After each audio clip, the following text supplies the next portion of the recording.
Hello everyone, my name is Khalid Mihlar, and today I will be talking about the article titled The Trolley Problem and Self-Driving Cars, an article written by Benjamin R. Dicker. This article, as a quick summary, first starts by talking about the trolley problem. For those of you who don't know, the trolley problem goes as following. There is a runaway trolley that is currently going down some tracks heading towards killing 5 people.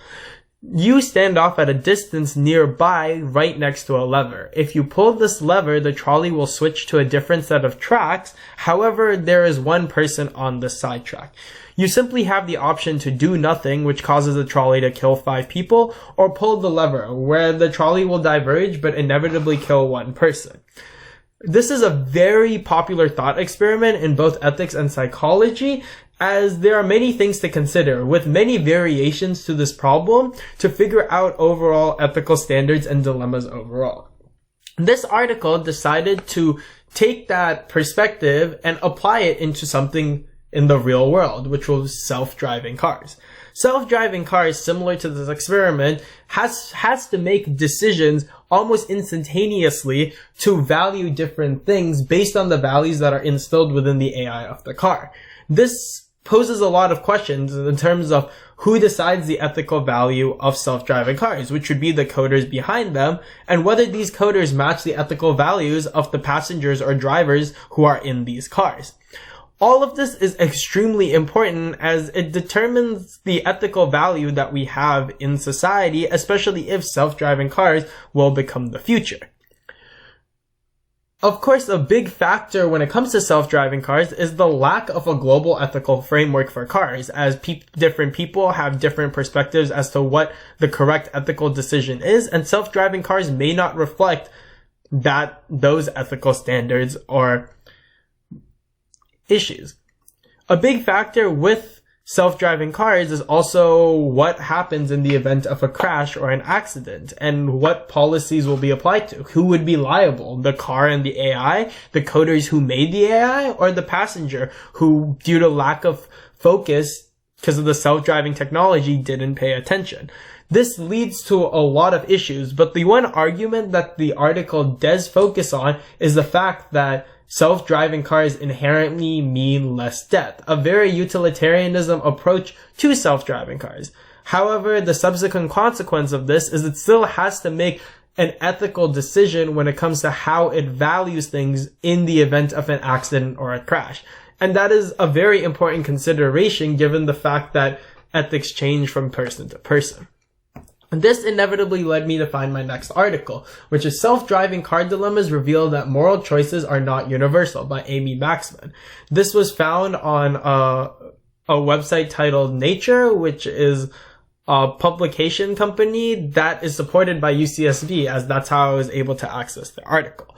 Within this article, I mainly chose it because it was an extension of the first article, in the sense that it mainly focused on how global standards for things like self-driving cars and how people value lives globally change from region to region. A great example of this can be seen to the image to the right, as countries that are highlighted green tend to value sparing the young, sparing higher status, or sparing females. Things like this are important context in order to match the overall ethical values given a culture globally. This is obviously an important factor for self-driving cars, as self-driving cars should realistically respect the culture and ethical values of an area. But then that means that these cars might not be following what the coders think are ethically right. This raises a lot of questions, as it really makes you wonder whether or not the ethical standards of a car could be even globally feasible, as in the event of an accident, people will be looking to multiple factors to blame, and the ethical standards of a car would lead to different outcomes of damage and destruction. This article mainly focuses that utilitarianism approach towards the end, as having a large amount of self-driving cars will lead to least death. But the ethical standards and implications that come up as a result is an important factor to look at, which this article further focuses on, just like the first article. Now, both articles and overall the framework that I've been analyzing all of this in is utilitarianism. Inherently speaking, self-driving cars will lead to less death. The only main important factor is that ethics must be applied to self-driving cars in the event of an accident in order for the self-driving cars to make a decision that is morally good. But that questions what people think is morally good that has to be applied to these cars given different areas in order to maintain this utilitarianism approach to self-driving cars. But this begs the question, does less deaths necessarily mean better morals? And this questions AI as a concept for the future, as whether future AI will make the right ethical decisions that match humanity. So this begs a couple of questions, like, is the utilitarianism approach the best ethical framework to apply to self-driving cars on a global scale?